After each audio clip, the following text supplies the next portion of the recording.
Hello student, class 5th प्रेरणा हिंदी की पाठ्य पुस्तक।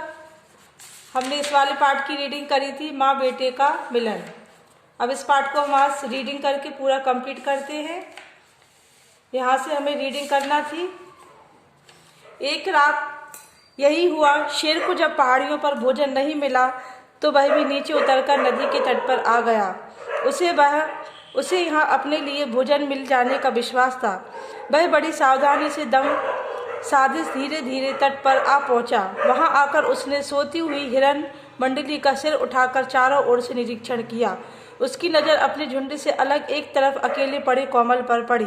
शेर झाड़ियों की ओट में से गुजरकर उधर ही चल पड़ा। शेर कोमल के पास पहुंचकर उसको दबोचने के लिए छलांग मारने ही वाला था कि मंडली के बीच से तेज आवाज आई, जो पूरे जंगल में गूंज उठी। हिरनों ने जिधर दिखाई दिया उधर कुलाचे भरकर दौड़ लगा दी। शेर ने कोमल पर छलांग लगा दी और जैसे ही उस पर पंजा गड़ाना चाहा, कोमल उसकी पकड़ से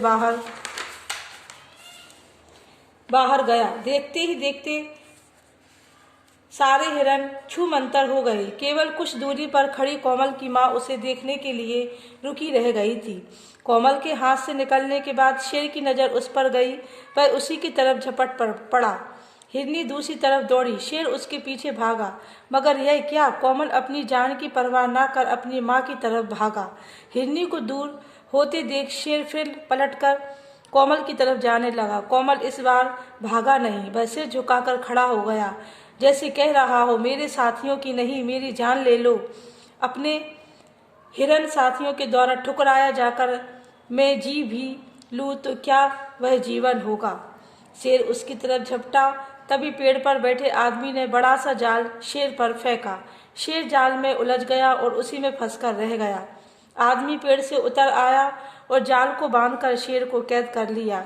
जब तक आदमी ने शेर को जाल में बांधा, उतने समय में कोमल की माँ उसके पास आकर उसे दुलारने लगी। वह आदमी हसरत भरी नजरों से माँ बेटे के इस पुनर्मिलन को देख रहा था। इस पाठ से हमें स्टूडेंट क्या शिक्षा मिलती है? तो इस पाठ को हमने पूरा पढ़ा और हमें उससे यह शिक्षा मिलती है कि किसी भी जीवधारी को उसके परिवार या उसके स्वजातीय बांधवों से कभी अलग नहीं करना चाहिए तथा वन्य पशुओं को भी संरक्षण प्रदान करना चाहिए। Okay student, and good bye.